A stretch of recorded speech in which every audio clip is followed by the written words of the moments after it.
Maintenant, courbons la tête. Dieu notre Père, c'est notre prière sincère ce soir. En voyant tout ce que tu fais pour les gens en ce jour-ci, alors ce que nous te demandons, Seigneur, puissions-nous seulement croire, simplement croire que ceci est la vérité, la parole écrite qui se manifeste à nous. Accorde ces choses, Père. Maintenant, ce soir, nous voulons te remercier pour la lumière que tu as jetée pour nous sur les Écritures ce matin. Et nous prions ce soir, Seigneur, que dans la ligne de prière, tu confirmes que ta parole est la vérité. Nous prions pour toutes les églises et les assemblées qui sont réunies autour des petits microphones, d'un bout à l'autre du pays, jusqu'à la côte ouest, là-bas dans les montagnes de l'Arizona, dans les plaines du Texas, jusque là-bas sur la côte est, d'un bout à l'autre du pays, Seigneur, là où on s'est rassemblés. Beaucoup d'heures nous séparent dans le temps, mais Seigneur, ce soir nous formons ensemble un seul bloc de croyants qui attendent la venue du Messie. Nous te prions, Père Céleste, de l'envoyer bientôt chercher ton Église, car nous le demandons en son nom. Amen. Vous pouvez vous asseoir. Salutations chrétiennes à tous ceux qui sont ici ce soir. Je suis désolé qu'on soit encore entassés et serrés, au point d'avoir de la peine à respirer. Même les climatiseurs, bien qu'il y ait de la climatisation, ils n'ont pas beaucoup d'effet, tellement il y a du monde. Si c'était juste une église normalement remplie de gens, ces climatiseurs vous glaceraient. Mais maintenant, chacun a un éventail, ils s'éventent, alors que les climatiseurs soufflent aussi fort qu'ils le peuvent. Nous envoyons nos salutations de la côte est à la côte ouest à tous nos amis en Christ qui sont à l'écoute. Nous envoyons nos salutations à San José, à Frère Borders, au groupe qui est là-bas. Nous envoyons nos salutations là-bas, dans les montagnes, à Prescott, en Arizona, à Frère Léo Mercier et à son groupe là-bas, qui attendent la venue du Seigneur. Nous envoyons nos salutations à ceux qui sont réunis à Tucson ce soir, qui attendent la venue du Seigneur. À Houston, au Texas, à ceux qui attendent la venue du Seigneur. À Chicago, à ceux qui attendent la venue du Seigneur.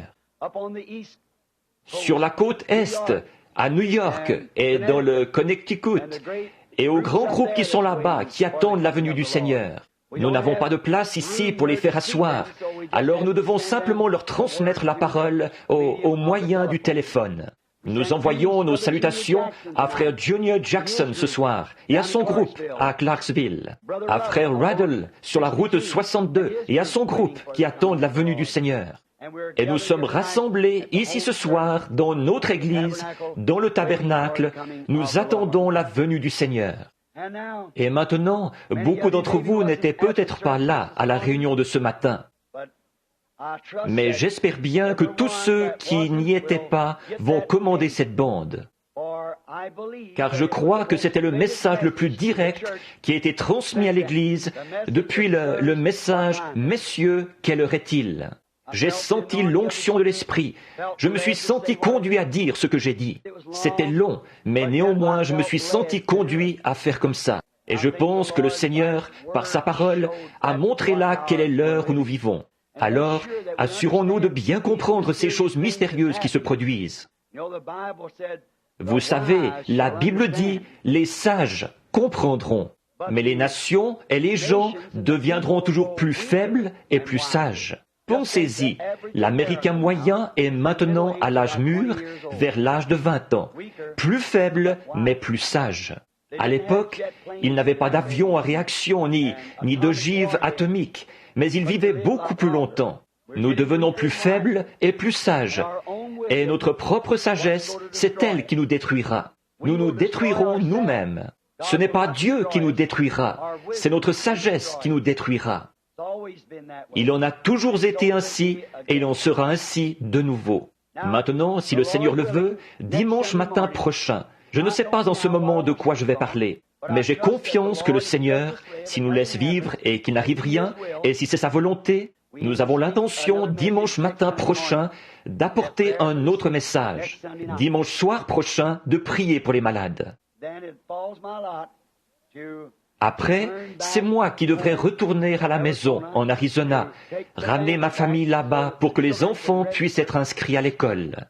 Ensuite, nous vous aviserons, dès que nous pourrons, des réunions au fur et à mesure, ou des heures des endroits où nous prévoyons être. Alors, que Dieu vous bénisse tous. Maintenant, ce soir, sachant que, pour commencer, je suis en retard de 15 minutes. Il est 8h moins le quart ici à Jeffersonville. Il est donc à peu près 9h moins le quart sur la côte Est. Et puis, il est à peu près 5h sur la côte Ouest. Donc, en ce moment, nous sommes presque au coucher du soleil ici. Et je voudrais vous parler, ce sera juste un service court, pour essayer de trouver l'onction de l'Esprit, après quoi nous formerons la ligne de prière.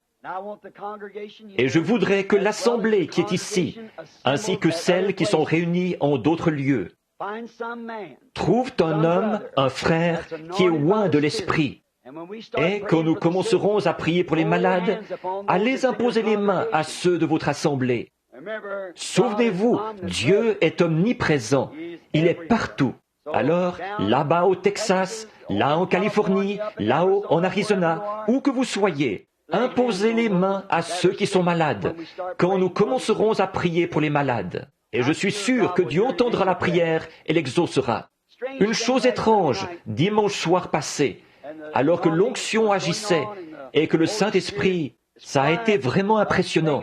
Je n'avais pas fait de ligne de discernement depuis des mois et des mois, depuis l'autre fois où j'étais ici. Et alors, de s'avancer là avec une promesse, on ne sait pas s'il va le faire. On ne peut pas dire qu'il va le faire. On doit s'avancer là et attendre. C'est tout. Il est souverain, il fait ce qu'il veut. Mais de se tenir là et d'attendre de voir ce qu'il va faire. Et puis, de sentir cela vous envahir, comme ça. Et à la fin de la réunion, je ne savais pas de qui il s'agissait. Mais il y avait eu un homme quelque part dans la ligne qui était grand et qui avait le crâne dégarni. Et c'était quelqu'un de très malade. Et puis, tout à la fin, un homme est apparu ici, sur l'estrade. Il avait la tête baissée et il avait l'air de souffrir. Il se tenait à l'estomac. Et j'ai pensé que ce devait être le premier homme ou le deuxième homme ou celui, à un moment donné, pour qui j'avais prié. Parce qu'il était chauve et qu'il avait la tête baissée. Un homme corpulent. Il était penché. Mais j'ai cherché des yeux et j'ai repéré l'homme en question, assis là. Mais il était dans la joie. Je me suis dit, où est-ce ? Je n'arrivais pas à déterminer où c'était. Je pouvais sentir ça et voir l'homme devant moi. J'ai senti tirer de ce côté-ci, et ça venait de derrière. J'ai regardé Frère Neville et les deux autres qui étaient assis ici, ce n'étaient pas eux. J'ai dit, cet homme est dans le baptistère là derrière. Et savez-vous qui c'était ? Frère Shepherd. La raison pour laquelle je ne pouvais pas le reconnaître, c'est qu'il était assis là derrière, la tête inclinée, il priait. Il pensait qu'il allait mourir. C'est ce qu'il pensait depuis quelques semaines. Sa femme lui avait dit d'aller s'acheter une paire de souliers neufs. Et il avait répondu, « Je n'en aurai pas besoin, je ne serai plus ici assez longtemps. » Et l'autre jour, il est venu me voir, là-bas, dans la cour, chez Frère Wood. Il poussait des cris et il louait Dieu. Il a dit, « Je mange du bacon, des œufs, des tomates, tout ce que je veux. » En toute humilité, il avait cédé son siège. Il s'était mis là derrière, à l'écart, et il priait. Voyez-vous, vous n'avez pas besoin d'avoir une carte de prière. Tout ce que vous avez besoin d'avoir, c'est la foi. Voyez ? Or, je ne savais pas s'il était guéri ou pas. J'ai simplement dit, un homme est en train de prier. Il a quelque chose qui ne va pas. Je pense qu'il a mentionné ce que c'était, des problèmes d'estomac. Et il prie, ici, derrière.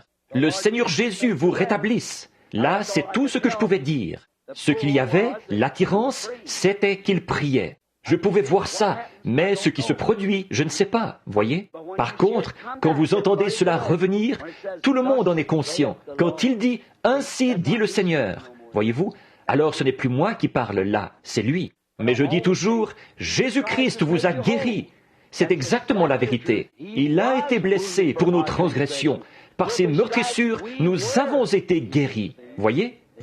Par contre, quand cela vient, ainsi dit le Seigneur, et qu'il vous dit ce qu'il faut faire et ce qui va arriver, regardez bien ça, il en sera ainsi. Mais quand je dis « Jésus-Christ vous guérit et vous rétablit », croyez-le, parce qu'il l'a déjà dit. Je ne fais que répéter ce qu'il a dit. Et une vision ne fait que répéter ce qu'il a montré. Vous comprenez ? Maintenant, espérons que nous allons faire vite et aborder la parole sans plus tarder. Parce que je sais que beaucoup d'entre vous ici ont de nombreux milles à parcourir ce soir. Je prie Dieu de vous bénir, de vous aider et de vous protéger sur les routes.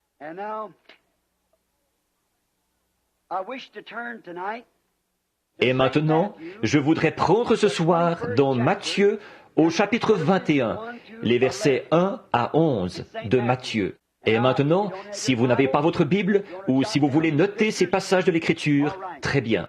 Et maintenant, pour vous qui n'avez pas entendu le message de ce matin et qui avez un magnétophone, nous ne faisons jamais de sollicitations pour vendre les bondes. Nous ne faisons jamais de sollicitations pour vendre quoi que ce soit. Parfois, dans une grande réunion, on annonce qu'il y a des livres là derrière. Nous ne gagnons rien là-dessus. Frère Vail est celui qui les écrit. Quant aux bondes, celui qui s'occupe des bondes, là, il vous le dira. La vente des bondes ne nous rapporte pas d'argent. Il ne s'agit pas des bondes, il s'agit du message. Et si quelqu'un se met en tête que c'est une affaire d'argent, alors il ne produira plus de bondes. C'est exact. Je m'informais à ce sujet. Je pense que nos bondes se vendent à peu près à moins de $5, quelque chose comme ça, entre 3 et $5, ou quelque chose comme ça. Qu'est-ce que tu dis ? 3 et 4 pour ces bondes, qui sont très longues. Et un certain ministre, je m'informais au sujet d'une de ces bondes, et elle coûtait $9, pour un message d'à peu près 20 minutes, ou 30. Alors je vois que notre frère Sothman, là-bas au fond, ne s'enrichit pas, ni aucun d'eux, avec les bondes qu'ils produisent. Voyez-vous, ils ont juste assez pour leur permettre de continuer. On ne peut pas leur demander de les faire pour rien, parce qu'il faut qu'ils achètent les bondes et tout le reste. Et les machines coûtent très cher. Ça coûte une dizaine de milliers de dollars d'équipement, au départ, pour la production de ces bondes. Maintenant, si j'ai bien compris, bientôt, ça n'a pas encore été annoncé, mais le conseil va se réunir, encore une fois, au sujet des bondes. De temps à autre, nous, les administrateurs, moi je n'ai rien du tout à voir là-dedans. Même que je n'assiste jamais à aucune de ces réunions. C'est ni pour, ni contre. Ils présentent leurs offres, les administrateurs décident qui sera le prochain à produire les bondes, et ils lui envoient une lettre. C'est tout ce que je sais là-dessus. C'est eux qui s'en occupent, parce que je n'arrive même pas à consacrer les bébés, encore moins à m'occuper des bondes, donc, ou faire les baptêmes. Donc, mes pensées sont fixées sur ce message. C'est ce troisième poule, et c'est à lui que je dois fidélité et révérence. Matthieu 21, 1 à 11. Je disais ça pour vous permettre de regarder ou de le prendre dans les Écritures. Lorsqu'ils approchèrent de Jérusalem et qu'ils furent arrivés à Bethphagée, vers la montagne des Oliviers, Jésus envoya 2 de ses disciples en leur disant « Allez au village qui est devant vous. Vous trouverez aussitôt une ânesse attachée et un ânon avec elle. Détachez-les et amenez-les-moi. Si quelqu'un vous dit quelque chose, vous répondrez « Le Seigneur en a besoin » et à l'instant, il les laissera aller. Or, ceci arriva afin que s'accomplisse ce qui avait été annoncé par le prophète. Dites aux filles de Sion, voici ton roi vient à toi, plein de douceur, monté sur un âne, sur un ânon, le petit d'une ânesse. Les disciples allèrent et firent ce que Jésus leur avait ordonné. Ils amenèrent l'ânesse et l'ânon, mirent sur eux leurs vêtements et le firent asseoir dessus. La plupart des gens de la foule étendirent leurs vêtements sur le chemin. Et d'autres coupèrent des branches d'arbres et en jonchèrent la route. Ceux qui précédaient et ceux qui suivaient Jésus criaient « Hosanna au fils de David !» Béni soit celui qui vient au nom du Seigneur. Hosanna dans les lieux très hauts. Lorsqu'il entra dans Jérusalem, toute la ville fut émue. Et l'on disait, qui est celui-ci? La foule répondait, « C'est Jésus, le prophète de Nazareth en Galilée. » Maintenant, si je puisais de là un sujet pour une trentaine de minutes, avant de former la ligne de prière, j'aimerais prendre ceci comme sujet. Quelle est l'attraction sur la montagne? Maintenant, la journée avait été très fatigante, très mouvementée, et c'était une journée exceptionnelle. Nous voyons ici Jésus qui monte à Jérusalem, prêt pour participer à la Pâque. La Pâque, c'est là que l'agneau pascal était tué et que le sang était répandu sur le propitiatoire pour servir d'expiation pour le peuple. Il était venu de Bethphagée et il était monté au sommet de la montagne des Oliviers, qui domine une autre petite colline où Jérusalem était construite. Et alors qu'il regardait et qu'il savait que c'était sa dernière visite, c'était le moment où il allait être livré entre les mains des pécheurs et ceux-ci allaient le tuer. Il allait mourir de la mort la plus atroce qu'un mortel ait jamais subie et allait être enseveli. Il allait être trahi par les siens, dont certains étaient là avec lui. Et lui, comme il était Dieu, il savait ce qu'il y avait dans leur cœur. Et il savait dès le commencement qui était celui qui le trahirait. Il savait que cet homme qui était avec lui, qui s'asseyait à ses côtés, qui comptait son argent pour lui et tout, il savait que cet homme-là allait le trahir. Et il savait qu'une cruelle croix romaine l'attendait là-bas.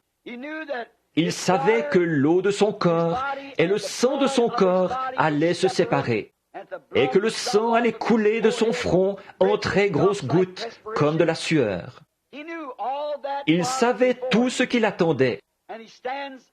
Et il se tient là, sur la montagne, les yeux tournés vers Jérusalem. Les gens de l'époque, ce qu'on appelait à l'époque une meilleure classe religieuse, ces gens-là le haïssaient. Les églises de l'époque le haïssaient et le condamnaient, et condamnaient tous ceux qui l'écoutaient. Et s'ils allaient assister à ces campagnes, ils étaient immédiatement excommuniés de la communion au sein de l'Église.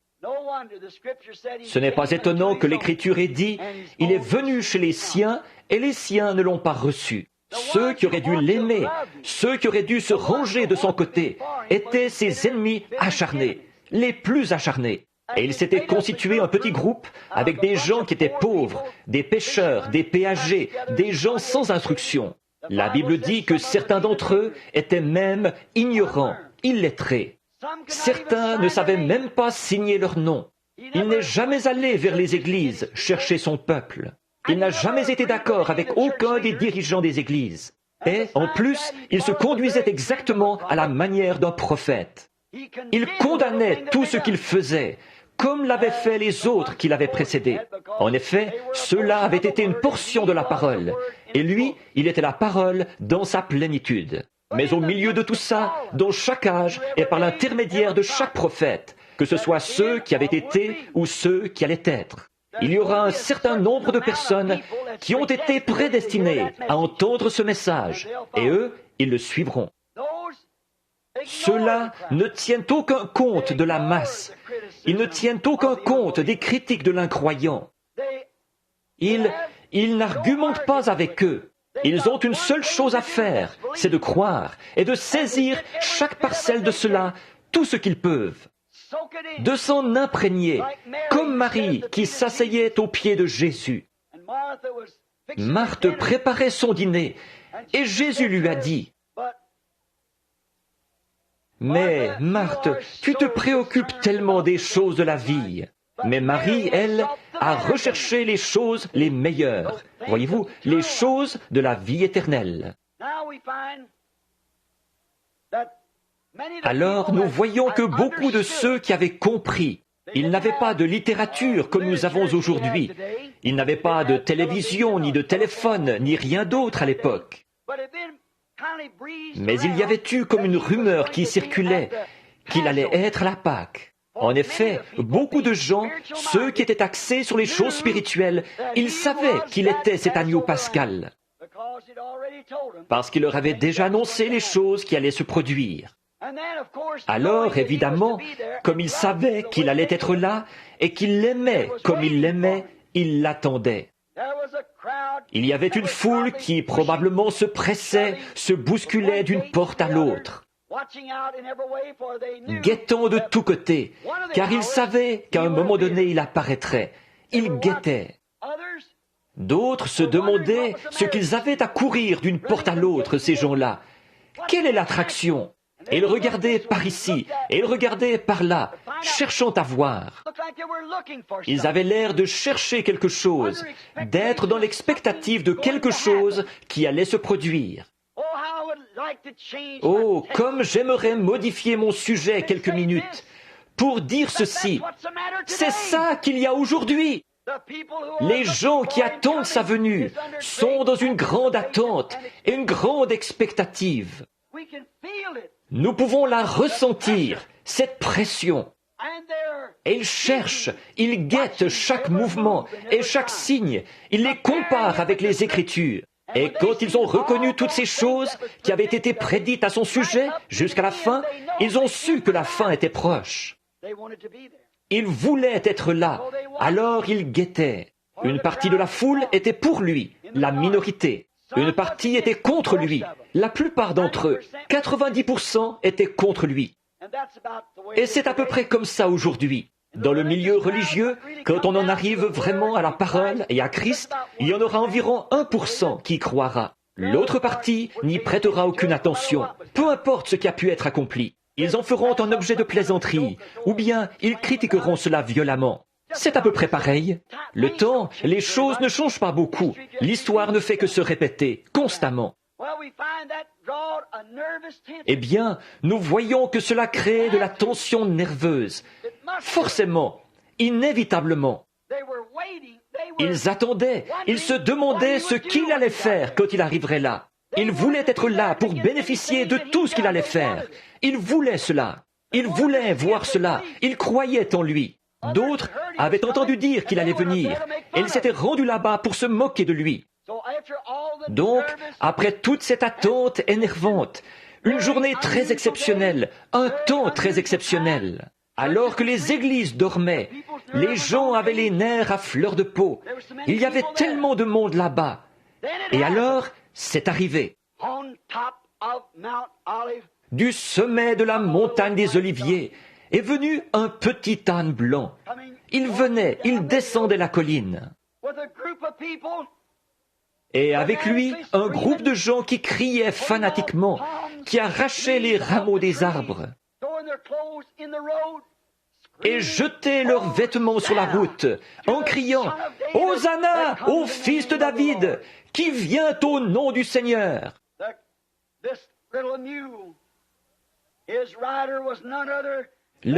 Ce petit mulet, celui qui le montait, était nul autre que le Messie de Dieu, oint pour l'heure. Dieu, à ce moment-là, qu'est-ce qu'il était en train de faire? Quelle est cette attraction là-haut sur la colline? C'est Dieu qui est en train de faire l'histoire, et Dieu qui est en train d'accomplir la prophétie. Et cela crée toujours une attraction. Cela attire tous les critiques, les vautours du message de ce matin, et les aigles aussi. Voyez? Ils se rassemblent pour venir voir ce qui se passe. Certains viennent par curiosité, certains viennent pour trouver des fautes, d'autres viennent pour critiquer. Des gens de toutes sortes se rassemblent, comme nous le disions ce matin, des croyants, des soi-disant croyants et des incroyants. Qu'est-ce qu'il y a sur la montagne? La prophétie est en train de s'accomplir. Maintenant, nous allons voir ce qui se produit. Maintenant, dans le livre de Zacharie, au chapitre 9 et au verset 9, Zacharie, l'un des prophètes, a prononcé par l'Esprit ces mots. « Soyez transportés d'allégresse, filles de Sion, poussez des cris de joie, filles de Jérusalem. Voici, ton roi vient à toi, il est juste, sauveur. Il est humble et monté sur un âne, sur le petit, un ânon, le petit d'une ânesse. Mais qu'est-ce qui n'allait pas chez ces scribes? Qu'est-ce qui n'allait pas chez ces sacrificateurs? Qu'est-ce qui n'allait pas chez ces gens religieux? Ceci avait été écrit 487 ans avant que ça arrive, par un prophète confirmé. Ça faisait déjà partie des écrits, et c'était appelé la Bible, les rouleaux de l'Ancien Testament. Pourquoi est-ce qu'ils ne pouvaient pas voir que c'était la prophétie qui était en train de s'accomplir? Pour la même raison qu'ils ne peuvent pas le voir aujourd'hui. Ils avaient pris la parole de Dieu et ils en avaient annulé l'effet sur les gens en enseignant comme tradition, comme doctrine des traditions d'hommes. Et le scribe, les prédicateurs, les ministres, des hommes spirituels, soi-disant, des oins, si seulement ils lisaient la Bible, ils ne se demanderaient pas ce qui se passe. Ils sauraient ce qu'il en est. Dieu, en train d'accomplir sa parole. L'histoire était en train de se faire. La prophétie était en train de s'accomplir. Le salut du monde arrivait. Le grand jour que tous les prophètes avaient tant attendu. Tous ceux qui étaient dans la tombe attendaient ce jour.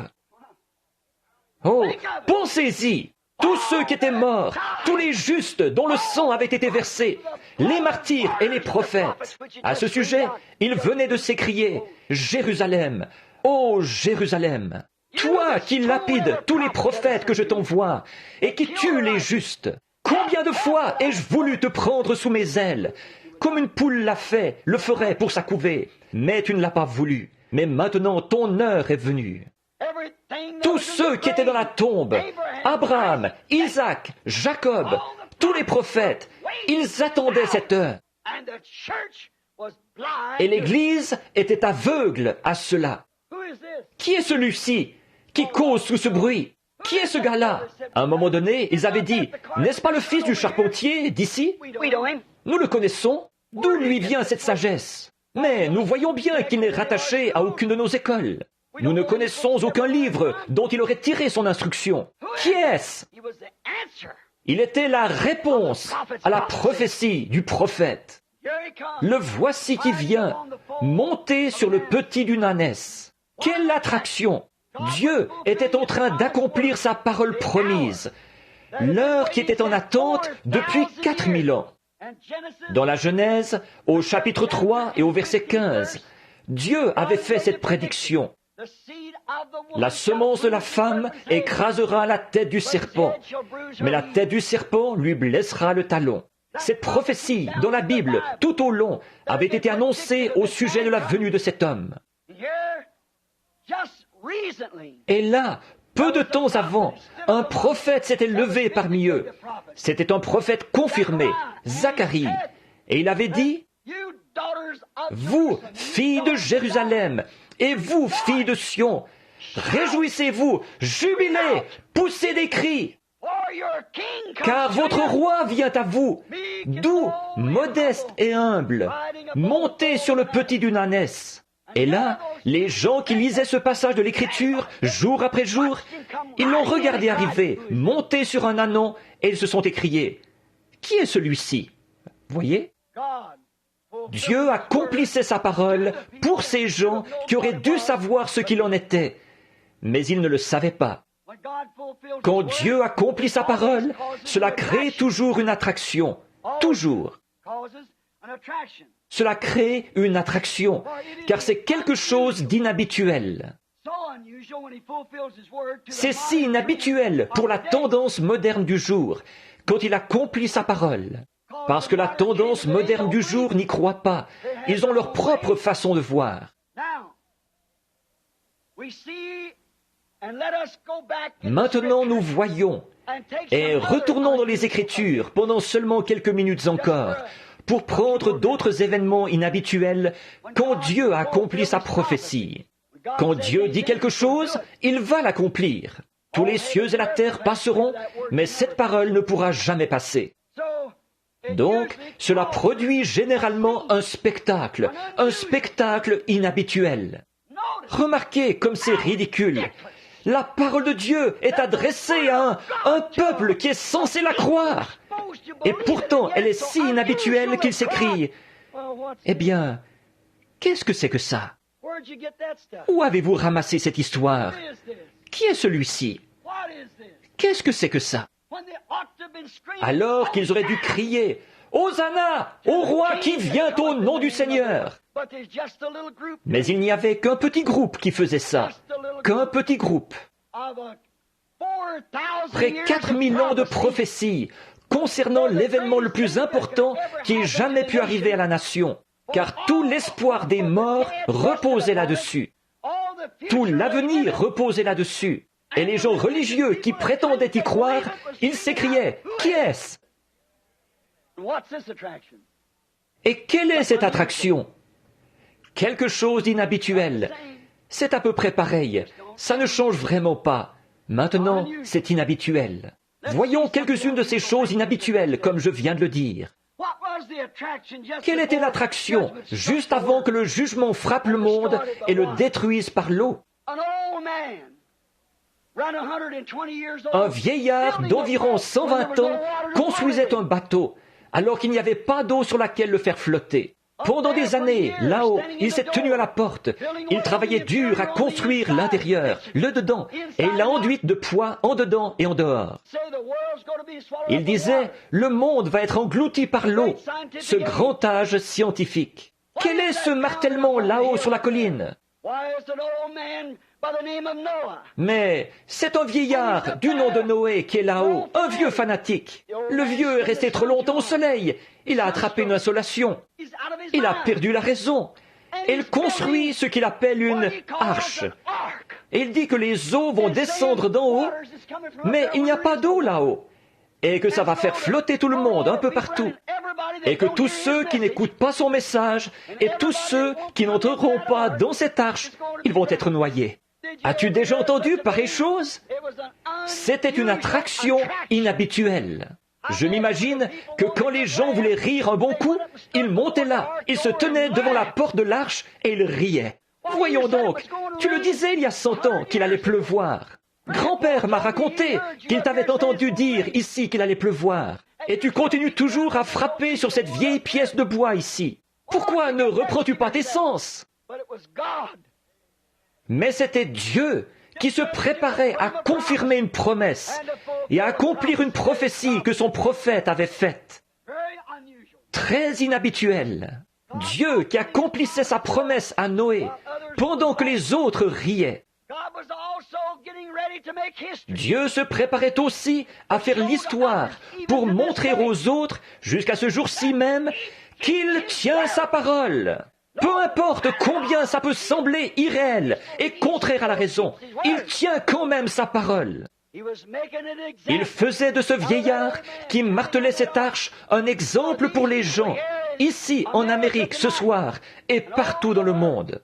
Peu importe ce que dit la science, ce qu'ils disent, ceci, cela ou autre chose, il tient quand même sa parole. Il était en train de faire l'histoire. Quelle était l'attraction un jour?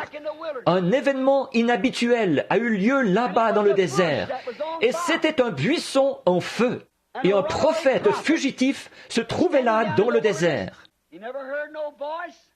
Il n'a pas entendu une voix, il n'a pas entendu un son, mais il a regardé et il a vu une chose inhabituelle au sommet de la montagne. Dieu cherchait à attirer son attention. C'est pareil aujourd'hui. Dieu se préparait à accomplir sa parole par son prophète Abraham. Ta postérité séjournera 400 ans dans un pays étranger. Je les ferai sortir par une main puissante. Et il préparait un homme pour ce travail, de même qu'il avait préparé une arche comme un lieu de refuge pour tous ceux qui croiraient. Dieu a mis ce buisson en feu, Et Moïse, ce berger, a dit, « Je vais juste me détourner pour voir ce que signifie cette chose étrange. » Et après qu'il a eu attiré Moïse vers ce buisson, il lui a parlé. Quelle était l'attraction par la suite, dans le prétoire de Pilate, quand ce berger a jeté un bâton par terre et que celui-ci s'est transformé en serpent? Dieu qui accomplissait sa promesse à Moïse. Quelle était l'attraction à la mer Morte quand tous les chevaux de Pharaon ont été frappés d'étourdissement? Quand ils ont vu un vent descendre des cieux et séparer de part et d'autre la mer Rouge, et qu'une pauvre bande d'esclaves qui marchait dans l'ordonnance de Dieu a traversé à sec. Qu'est-ce que c'était? Dieu qui tenait sa parole. La mort s'est éloignée, un peuple vivant a traversé. Et un peuple qui était mort spirituellement a essayé d'imiter ça, et il s'est noyé. Dieu qui accomplissait la prophétie et qui faisait l'histoire. C'était ça l'attraction à la mer Morte. Quelle était l'attraction 2 jours plus tard au mont Sinaï, quand tout le peuple a reçu l'ordre de ne pas aller vers leurs femmes, quand il leur a été demandé de laver leurs vêtements, de se sanctifier et de se rassembler autour d'une montagne, où un homme du nom de Moïse avait dit avoir rencontré Dieu dans une colonne de feu. Et Dieu avait dit à Moïse, « Je vais descendre au milieu du peuple. Je vais confirmer ce que je t'avais dit et qui je suis. Je vais leur montrer que je suis ce Dieu-là. » C'était ça l'attraction, Dieu qui accomplissait sa parole. Quelle était l'attraction un jour dans l'histoire quand une nation avait oublié Dieu? Que les gens étaient devenus formalistes et indifférents, que les sacrificateurs suivaient tous la tendance moderne, que les prophètes prophétisaient selon la volonté des sacrificateurs. Et en ce jour-là, comme toujours, il y avait un homme qu'il prenait pour un fanatique. Il parlait des femmes qui se maquillaient et tout, et il était une espèce de drôle de gars. Et ce vieil homme était descendu dire au roi, « Même la rosée ne va pas venir jusqu'à ce que je la fasse venir. » Et nous voyons ensuite qu'il s'était caché et qu'il avait fui loin de ça, qu'il s'était caché quelque part dans le désert. L'entourage avait pensé que peut-être il était mort de faim ou qu'il avait péri. Mais il avait été très bien nourri et désaltéré aussi. Et le voici qui arrive, et il dit, « Le voyez-vous que j'ai l'ainsi dit le Seigneur?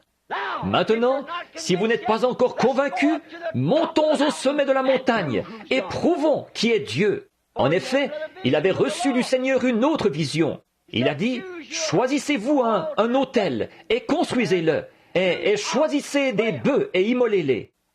Moi, je bâtirai un autel pour le Seigneur, et je mettrai également des bœufs sur le mien. Et nous offrirons, vous et moi, un sacrifice. Et alors, ce sera au Dieu qui est Dieu de répondre. » En aucun cas, il n'aurait fait ça si le Seigneur ne le lui avait pas ordonné. Plus tard, il l'a dit. « J'ai fait tout ceci sur ton ordre, Seigneur. » Mais quelle est l'attraction? Il y a 400 prêtres là-haut sur la colline, et le roi est là, dans son char, avec toute son armure et sa garde autour de lui. Et ce vieil homme au visage laineux, couvert de duvet, tête chauve, des cheveux qui lui retombaient sur le visage, une peau de mouton drapée autour de lui, le corps couvert de poils. Il se tenait là avec un bâton à une main et une cruche d'huile à l'autre main. C'est lui qui, 3 ans et demi plus tôt, avait dit « Même la rosée ne tombera pas jusqu'à ce que j'appelle de ça, je la fasse venir. » Il prenait la place de Dieu avec des halos et des ombres et toutes ces choses dont on parle. Et voici ce vieux fanatique qui est là sur la colline, qui fait monter tous ces gens là-haut. Quelle était cette attraction? C'était Dieu qui était sur le point de confirmer que son prophète avait raison. C'était Dieu qui accomplissait la prophétie. Dieu qui était aussi en train de faire l'histoire, d'accomplir la parole. Quelques centaines d'années plus tard, il y a eu un homme oint de ce même esprit. Et il est sorti du désert. Il n'était rattaché à aucune des organisations, bien que son papa ait été un homme des organisations, un sacrificateur, relevant d'un certain ordre. Mais il est sorti du désert, enveloppé d'une peau de mouton, le visage couvert de poils. Au lieu d'être gris, cela était noir. Quelle était l'attraction de cet homme qui attirait tout Jérusalem et toute la Judée? Quelques-uns repartaient en disant, « Il y a une espèce de barbare là-bas. Il essaie de noyer les gens dans l'eau. Qui a jamais entendu pareille chose ?»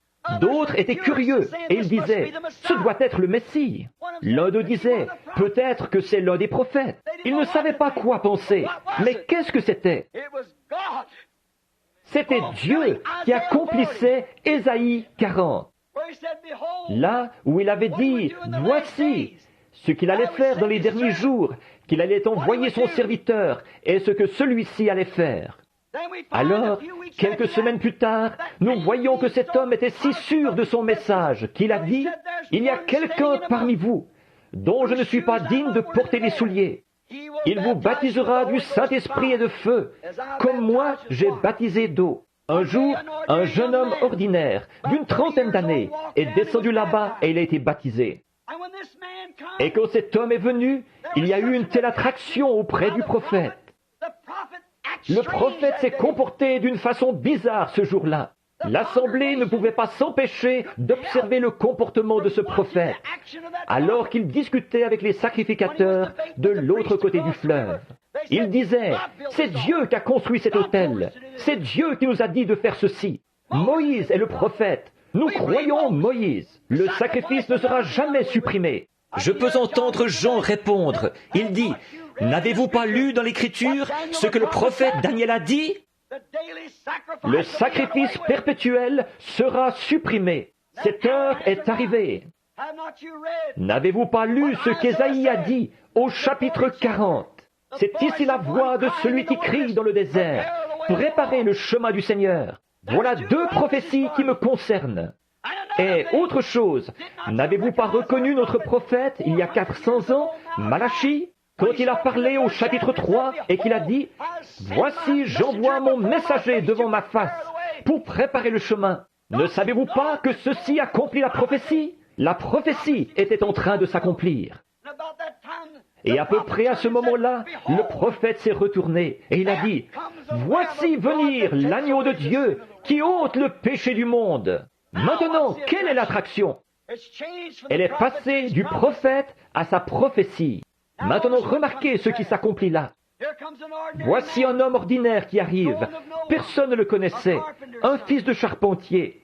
Il s'avance en marchant dans l'eau. Alors Jean, le grand prophète, a dit, « C'est moi qui ai besoin d'être baptisé par toi. Pourquoi viens-tu à moi ?» Il a dit, « Laisse faire. Mais nous, en tant que prophètes et en tant que la parole, il nous convient d'accomplir tout ce qui est juste. » Alors il a compris que le sacrifice devait être lavé avant d'être fait, et il l'a baptisé. Maintenant, il y a une autre attraction qui se produit quand il sort de l'eau.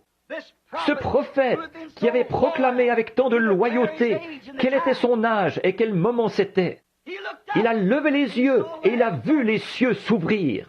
Il a vu l'Esprit de Dieu descendre sur lui comme une colombe.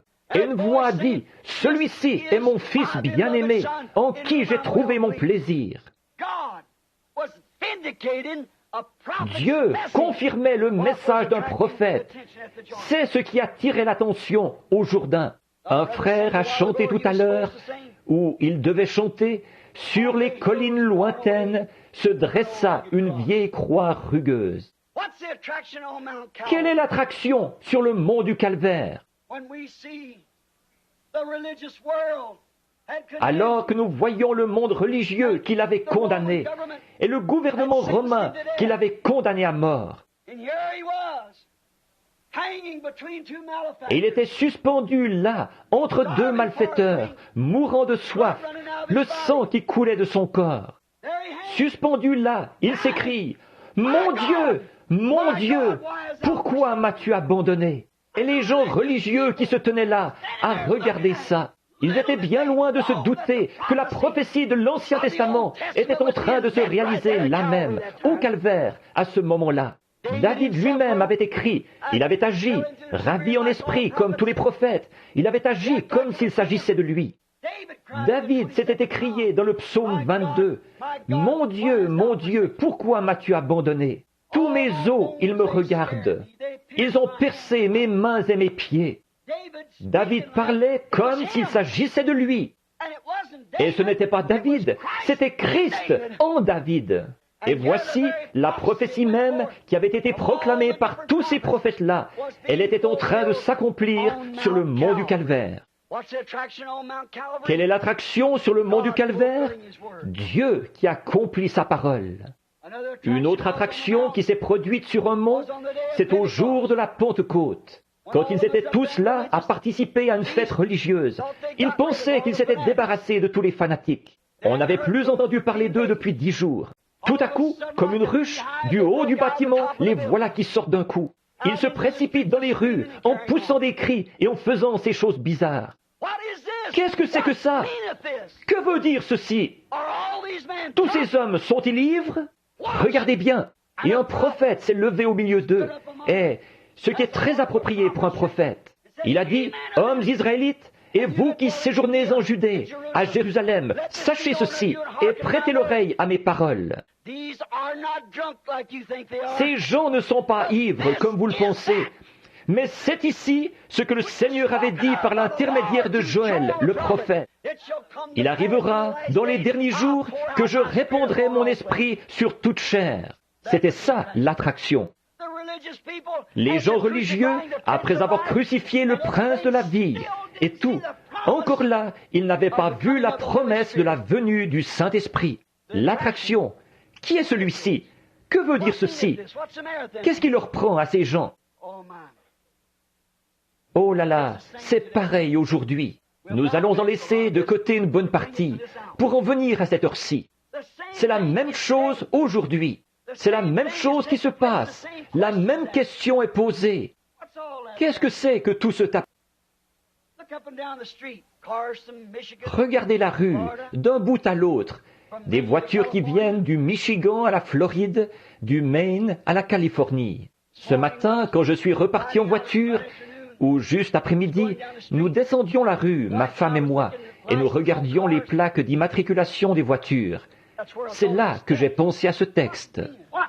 Que veut dire ceci? C'est exactement ce qui a été dit. Où que soit le cadavre, là s'assembleront les aigles. J'ai dit à ma femme, « Chérie, te rappelles-tu le dernier soir où j'ai dû dire au revoir à tout ce qui m'était cher sur la terre pour aller dans les champs de mission, commencer quelque chose que Dieu m'avait dit de faire? Tu as chanté ce cantique-là. Oh, ils viendront de l'Est et de l'Ouest. Ils viennent de lointains pays. À la fête du roi, manger à sa table. Que ces pèlerins sont bénis, contemplant son saint visage, brillant d'un éclat divin, participant de sa grâce, les joyaux de sa couronne. C'est ça l'attraction. Pour la semence prédestinée de Dieu, qui ne peut rien faire d'autre que suivre cela. C'est ce qui compte plus que la vie pour nous. Ôtez-nous la vie, mais ne nous ôtez pas cela. Quelle est l'attraction? Dieu, comme toujours, qui accomplit sa parole. Il accomplit la parole de Zacharie, de nouveau, du prophète Zacharie. Le passage que j'ai lu, le verset 9, tout à l'heure. Quand Jésus est entré dans son temple, monté, ou qu'il est entré à Jérusalem, monté sur un ânon blanc. La prophétie que Zacharie avait prononcée s'est accomplie. Celle-ci, soyez transportés d'allégresse, filles de Sion. Poussez des cris de joie, filles de Jérusalem. Voici, ton roi vient à toi. Il est juste et ayant le salut, humble et monté sur un âne, sur l'ânon, le petit d'une ânesse. C'était ça l'attraction à Jérusalem, au quartier général religieux. Maintenant, nous voyons un événement du dernier jour. Prenons juste quelques pages plus loin, dans Zacharie, pour voir ce qu'il a dit à ce sujet. Prenons plus loin là ce qu'il en est des derniers jours. Ça, c'était l'âge du milieu. Prenons maintenant les derniers jours. Et prenons dans Zacharie, au chapitre 14, à partir du verset 4. Et écoutez, nous allons lire une portion des Écritures, environ 9 versets, de 4 à 9. Écoutez attentivement. Et c'est une prophétie sur sa venue au dernier jour. Maintenant, écoutez attentivement. Ceci est ainsi dit le Seigneur. Ce sont les Écritures, Zacharie 14. Vous vous souvenez de Zacharie 9, ce qui y était dit, et ils n'ont pas reconnu ce qu'il en était. Maintenant, qu'en est-il d'aujourd'hui? Zacharie 14 qui annonce sa venue. Et ses pieds se tiendront en ce jour-là sur la montagne des Oliviers de nouveau, qui est en face de Jérusalem vers l'Orient. Sur la montagne des Oliviers se fondra par le milieu vers le Levant et vers l'Occident. Une fort grande vallée. La moitié de la montagne se retirera vers le nord et la moitié vers le midi. Et vous fuirez dans la vallée de mes montagnes, car la vallée des montagnes s'étendra depuis Hatzal. Et vous fuirez comme vous avez fui au jour du tremblement de terre, au jour d'Ozias, le roi de Juda. Un autre tremblement de terre qui fondra la terre. Si vous voulez consulter une référence biblique ici, remarquez au sujet du verset 5. Ce verset laisse entendre qu'un tremblement de terre fondra la montagne des Oliviers. Et ce fait est confirmé par les passages d'Ésaïe 29, 6 et d'Apocalypse 16, 9. Exactement. Qu'est-ce? Le même prophète qui avait annoncé sa première venue a vu sa seconde venue. Remarquez, comme au jour du tremblement de terre. Vous voyez l'effet que produisent les tremblements de terre? Vous voyez les prédictions à leur sujet? Et l'Éternel ton Dieu viendra, et tous ses saints avec toi. Et il arrivera en ce jour-là, alléluia, en ce jour-là, que la lumière ne sera pas clarté ni nuage. Mais ce sera un jour avec un jour connu de l'Éternel, pas jour et pas nuit.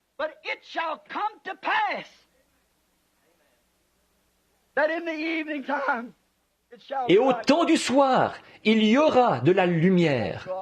Ô Dieu! Vers le temps du soir, la lumière paraîtra. Le même prophète, et les gens sont aveugles. Quelle est l'attraction? Lisons 2 ou 3 versets de plus.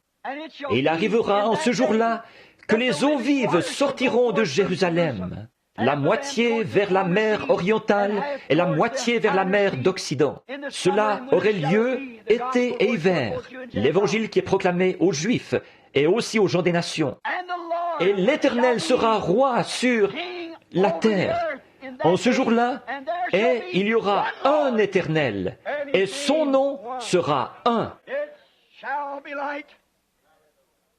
Vers le temps du soir, la lumière paraîtra. C'est vrai. Le chemin de la gloire, là tu le trouveras. C'est dans la voie de l'eau qu'est la lumière d'aujourd'hui. C'est dans la voie de l'eau qu'est la lumière d'aujourd'hui. Jeunes et vieux, repentez-vous de tous vos péchés. Le Saint-Esprit entrera certainement en vous. La lumière du soir est venue. Oui, c'est un fait que Dieu et Christ sont un. Vous voyez où nous en sommes? Les nations se disloquent. Israël se réveille. Signe annoncé par nos prophètes. Ce tremblement de terre chez les gentils au dernier jour. Les jours des gentils sont comptés. Ils sont remplis d'effroi. Retournez, ô dispersés, vers les vôtres. Vous qu'on a mis à la porte, et ces arches qu'on transporte sur des chars neufs, sortez de là avant que la mort vous frappe. Dieu l'a confirmé, il en sera ainsi. Prenons un autre passage de l'Écriture, dans l'Ancien Testament, Malachie chapitre 4, et lisons ce court chapitre 4. Voici, le jour vient, ardent comme une fournaise, tous les hautains, tous les méchants seront comme du chaume. Or, ceci, ce n'est pas... C'est Malachie 3, là, qui était la première venue. Ici, c'est la venue suivante. Même le docteur Scofield, ici, je ne suis vraiment pas d'accord avec lui sur ses annotations, mais ici, il a aligné correctement la chose. La commission de Jean pour Malachie 3 est la seconde venue de Christ, Élie qui la précède. Bien. Tous les hautains seront embrasés, dit l'Éternel des armées. Et il ne leur laissera ni racine, ni rameau. L'enfer éternel, il est où alors? Mais pour vous qui craignez mon nom, se lèvera le soleil de la justice, avec des campagnes de guérison. La guérison sera sous ses ailes. Vous sortirez et vous sauterez comme les veaux d'une étable, et vous foulerez les méchants. Ils seront comme de la cendre sous la plante de vos pieds, en ce jour que je prépare, dit l'Éternel des armées. Souvenez-vous de la loi de Moïse, mon serviteur, auquel j'ai prescrit en Horeb pour tout Israël des préceptes et des ordonnances. Ici, c'est la venue d'Élie. Voici, je vous enverrai Élie le prophète. Le dernier passage de l'Écriture, tout à la fin de l'Ancien Testament. Je vous enverrai Élie le prophète, avant que le jour de l'Éternel arrive, ce jour grand et redoutable.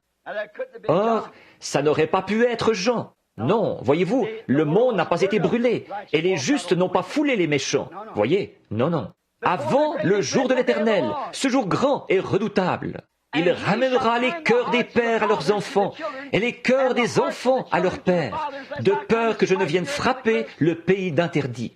Remarquez la précision du Saint-Esprit, qui a vu à ce que ces deux venues d'Élie ne soient pas confondues. Malachie 3 dit, « Voici, j'envoie mon messager devant ma face. » Jésus avait été interrogé au sujet de Jean. Il a dit, si vous pouvez le saisir, il est celui dont le prophète a dit, « J'enverrai mon messager devant ma face. » C'est lui qui est l'Élie qui devait venir. Malachie 3. Remarquez avec quelle précision l'Écriture présente la chose. Regardez bien ce que ceci, pour montrer à ceux qui veulent croire, ceux qui veulent voir. Vous souvenez-vous, Jésus s'était arrêté au milieu d'un verset, parce qu'une partie s'était accomplie à ce moment-là, et le reste s'appliquait à sa seconde venue. Pour publier une année de grâce du Seigneur, pour guérir ceux qui ont le cœur brisé, et il s'est arrêté. Pas pour annoncer la justice aux nations, pas avant sa seconde venue. Remarquez que ce passage-ci de l'Écriture présente le même parallèle. Et il, Élie, ramènera les cœurs des pères à leurs enfants. Maintenant, ici, il est question de Malachie 4. Il ne faut pas les confondre. Ou de Malachie 3. Jean, l'Élie, qui est venu dans les jours qui ont précédé la première venue de Christ, a ramené les cœurs des vieux patriarches, des pères, au message des enfants, au message nouveau. Maintenant, regardez bien. Et les cœurs des enfants à leur père. À sa seconde venue, au dernier jour, il ramène à la foi apostolique de nouveau. Vous voyez avec quelle perfection les Écritures s'alignent? C'était la fin de l'Ancien Testament. L'Ancien Testament. Maintenant, nous voyons qu'il y a de la lumière au temps du soir. Qu'est-ce que c'est? C'est le sommet. Le mont du sommet de l'arbre. Comme je le disais ce matin, nous avons traversé des dénominations en passant par, non pas un oranger, comme ce dont je parlais ce matin, mais nous avons eu des pamplemousses, des citrons, toutes sortes d'autres choses qui n'étaient pas du tout comme ce qui était au commencement. Mais après, ne manquez pas ceci. Je vais lancer quelque chose. Après que toutes les dénominations auront fait leur temps, elles n'avaient pas de lumière au départ. Il y aura un jour dont on ne pourra dire si c'est le jour ou la nuit. Qu'est-ce qu'ils font? Qu'est-ce qu'ils font? Qu'est-ce qu'un citron fait sur un oranger? Il absorbe la vie originelle de l'orange qui monte dans l'arbre et il la pervertit en la faisant passer dans un citron. C'est ce que les dénominations ont fait à la parole de Dieu. Elles ont annulé l'effet de la parole de Dieu par leur tradition. C'est ainsi dit l'Esprit du Seigneur. Elles ont produit des citrons, des pamplemousses, et non des oranges. Mais qu'est-ce que le prophète a dit? Le même qui avait dit ce qui nous a servi de texte ce soir. Réjouissez-vous, filles de Jérusalem. Poussez de grands cris, filles de Sion. Car votre roi vient à vous, doux et humble, monté sur le petit d'une ânesse. Remarquez, ce même prophète a dit, il viendra un temps de mûrissement. Le soleil est envoyé sur la terre pour faire mûrir le fruit. Pourquoi est-ce qu'il n'a pas pu mûrir? Il n'y a pas de fruit là à faire mûrir. Mais la vie continue toujours à avancer. Elle est montée en passant par un pamplemousse pour produire une orange. On a vu que c'est devenu une organisation. C'était un pamplemousse. Elle est repartie et ce qui a été formé cette fois, c'est un citron. Elle a continué à avancer et c'est autre chose qui a été produit. Et à la fin, au sommet de l'arbre, ce qui a été produit, c'est un tangelo, qui est moitié orange, moitié citron. Une espèce mélangée, quelque chose de perverti. C'est devenu une perversion qui tire sa vie du même arbre. La balle qui séduirait presque les élus. Ça ressemble à une orange, mais ce n'en est pas une. Mais il y aura de la lumière quand, dans sa croissance, elle sera allée au-delà de l'organisation. Quand elle sera allée au-delà de l'organisation, qu'elle s'épanouira de nouveau, elle produira des oranges, comme ce qu'elle était quand elle a été mise en terre. Et alors, il y aura de la lumière. Quelle est cette attraction? Quel est cet événement? L'accomplissement de la parole de Dieu. Voilà deux témoins dans l'Ancien Testament comme quoi ceci allait se produire. Prenons Jean 14, 12 dans le Nouveau Testament. Jésus a dit, « Celui qui croit en moi fera aussi les œuvres que je fais. » Et aussi, dans Luc 17, 22 à 30, il a dit, « Ce qui arriva du temps de Lot, avant que Sodome soit brûlée,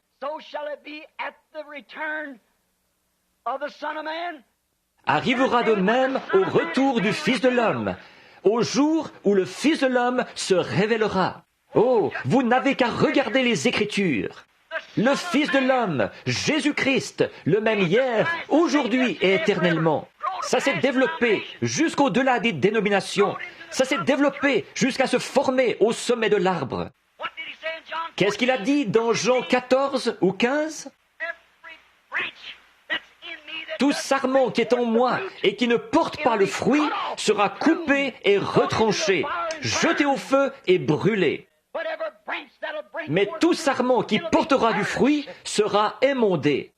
Oh, il y aura une véritable pluie de la première saison et de l'arrière-saison au dernier jour sur ce petit groupe qui est venu avec lui, sur ce petit âne. Modeste et humble, sans dénomination, en criant « Hosanna au roi qui vient au nom du Seigneur ». Qu'est-ce qu'il y a aujourd'hui? Quelle est l'attraction sur le mont? Il n'y a pas longtemps, j'étais à la chaire, ici, et il a été dit par le Saint-Esprit, « Le jour viendra où ils planteront un jalon devant ta maison, et ils déplaceront ton portail.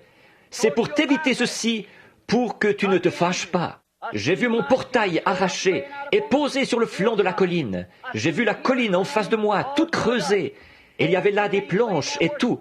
Quelque chose les avait démolies. Il a dit, j'ai regardé, et il y avait un petit Ricky. Il était allé là et avait arraché le portail. Il avait fait ça. J'ai dit, pourquoi est-ce que tu ne me l'as pas dit? Il a été insolent avec moi, et je n'ai pas pu m'empêcher de frapper. Et quand c'est arrivé, j'ai dit, je n'ai pas fait ça depuis que j'ai quitté le ring, mais je veux seulement que tu saches. Et je l'ai claqué. Et quand je l'ai eu terrassé, je l'ai relevé, et je l'ai terrassé de nouveau. Je l'ai relevé 3 ou 4 fois, et puis je l'ai renvoyé de l'autre côté de la colline à coups de pied. Et alors, je suis allé là-bas et j'ai dit, ce n'est pas bien ça. Je l'ai relevé et je lui ai serré la main. J'ai dit, je ne suis pas fâché contre toi, mais je veux seulement que tu saches que tu ne peux pas me parler sur ce ton-là. Et alors, quand je me suis retourné et que je suis revenu, le Saint-Esprit était là, au portail. Il a dit, maintenant, évite ceci. Quand on enfoncera ce jalon, dirige-toi vers l'ouest. Ce livre, c'est tout ce qu'il me faut. Ce livre est une bonne recette. Le chemin qui montre comment contourner mes difficultés. Amen. Ce livre est la parole, et cette parole est Dieu. Pour contourner vos difficultés, il vous dira quoi faire. Il y a 3 ans, j'ai entendu un de mes amis, l'arpenteur de la ville. Il habite plus bas sur ma rue. Il était en train d'enfoncer un jalon. Je suis sorti et j'ai dit, « Qu'est-ce qui se passe, Mud ?» Le fils de M. King, un ami à moi. Il a dit, « Billy, ils vont élargir cette route. » Vous vous en souvenez tous. J'avais dit, « Il se peut que ce soit le pont. » J'avais dit à frère Wood, j'avais dit, « Garde ta propriété. » Peut-être que ce pont va passer par ici, quelque chose. La rue était démolie, des briques, des pierres jetées partout. Donc, il a dit, j'avais dit, garde ta propriété. Alors, Monsieur King m'a annoncé que ça allait arriver. Je suis entré, j'ai dit à ma femme, assise là, chérie, il y a quelque chose d'écrit à ce sujet. C'est un ainsi dit le Seigneur quelque part. Je suis entré chercher mon livre, je l'ai consulté. Et il y était dit, il arrivera. 8 ans plus tard. Alors, quand j'ai vu ça, j'ai dit, c'est maintenant le moment, chérie. Nous devons nous diriger vers l'ouest. 2 jours plus tard, pendant que j'étais dans la chambre, vers 10 heures du matin, je suis entré dans l'Esprit de Dieu. J'ai vu ce petit rassemblement de colombes qui volaient. J'ai regardé ces petits oiseaux. Vous vous en souvenez? J'ai vu 7 anges qui formaient une pyramide venir vers moi à toute vitesse. Il a dit, dirige-toi vers l'ouest, va à Tucson. Tu seras à 40 000 au nord-est de Tucson. Et tu seras en train d'arracher un gratteron ou un glouteron, c'est comme ça qu'ils appellent ça là-bas, sur tes vêtements. Frère Fred Sothman, qui est assis là-bas, il me regarde en ce moment. Il y était ce matin-là. J'avais oublié la chose. J'avais dit, il y a eu une déflagration qui a retenti comme un tremblement de terre, qui a secoué presque toute la contrée. Je ne vois pas comment un homme pourrait survivre à ça. J'étais effrayé. J'ai été à Phoenix. Ceux de là-bas qui sont à l'écoute ce soir, vous m'en êtes témoins. J'ai apporté une prédication sur « Messieurs, quelle heure est-il » Où en sommes-nous? Je suis allé à l'ouest. Beaucoup d'entre vous ici se sont procuré cette bande. Beaucoup d'entre vous ici l'ont entendu annoncer 1 année ou plus avant que ça arrive. Je suis allé à l'ouest en me demandant ce qui allait arriver. Un jour, j'ai eu un appel du Seigneur. J'ai parlé à ma femme, j'ai dit, « Chérie, probablement que mon travail est terminé. » Je ne savais pas. J'ai dit, probablement que Dieu n'a plus besoin de moi maintenant et que je vais rentrer à la maison. Va rejoindre Billy, emmène les enfants. Dieu pourvoira pour vous d'une manière ou d'une autre. Va de l'avant et sois fidèle à Dieu. Veille à ce que les enfants terminent leurs études. Élève-les en les instruisant selon Dieu. Elle a dit, « Bill, tu ne sais pas si c'est vrai. » J'ai dit, « Non, mais un homme ne pourrait pas survivre à ça. » Un matin, le Seigneur m'a réveillé. Il a dit, « Monte là-bas dans le canyon Sabino. » J'ai pris un bout de papier et ma Bible. Ma femme a dit, « Où vas-tu » J'ai dit, « Je ne sais pas. Je te le dirai à mon retour. » Je suis monté dans le canyon. J'ai grimpé jusque là-haut où les aigles volaient tout autour. J'observais des cerfs là-haut. Je me suis agenouillé pour prier. J'ai levé les mains et une épée m'est arrivée dans la main. J'ai regardé autour de moi. Je me suis dit, qu'est-ce que c'est que ça? Je ne suis pas hors de moi. Il y a ici cette épée dans ma main, luisante, brillante, elle miroite au soleil. J'ai dit, mais il n'y a personne à des milles à la ronde, ici très haut dans ce canyon. D'où est-ce que ça pourrait venir? J'ai entendu une voix qui disait, c'est l'épée du roi. J'ai dit, avec une épée, un roi fait d'un homme un chevalier. La voix est revenue. Il a dit, pas l'épée d'un roi, mais l'épée du roi. La parole du Seigneur. Il a dit, ne crains point, c'est seulement le 3e poule. C'est la confirmation de ton ministère. Je devais partir à la chasse avec un ami. Je ne savais pas ce qui allait arriver. Et quelqu'un m'a appelé, celui qui m'avait critiqué au sujet de la photo de l'ange du Seigneur, celui qui l'avait prise. J'ai dû aller à Houston pour son fils, car on l'emmenait dans le quartier des condamnés à mort. Il allait être exécuté quelques jours plus tard. Et il m'a rencontré là-bas, et il m'a entouré de ses bras. Il a dit, pensez donc, l'homme même que j'avais critiqué vient sauver mon fils unique. L'organisation humanitaire m'a donné ce qu'ils appellent un Oscar, ou le nom que vous donnez à ça, pour avoir sauvé une vie. Ensuite, nous sommes repartis. Je suis monté sur la montagne pour chasser. Là, frère Fred et moi, un matin, quand je suis sorti, après que j'avais déjà attrapé mon pécari, j'avais regardé et j'avais vu où ils étaient allés.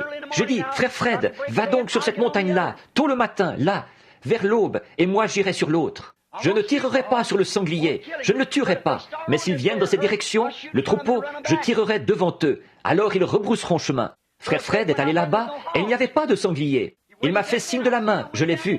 Je suis descendu dans un canyon, dans ces grands gouffres. Le soleil était juste en train de se lever. Je suis allé de l'autre côté de la colline.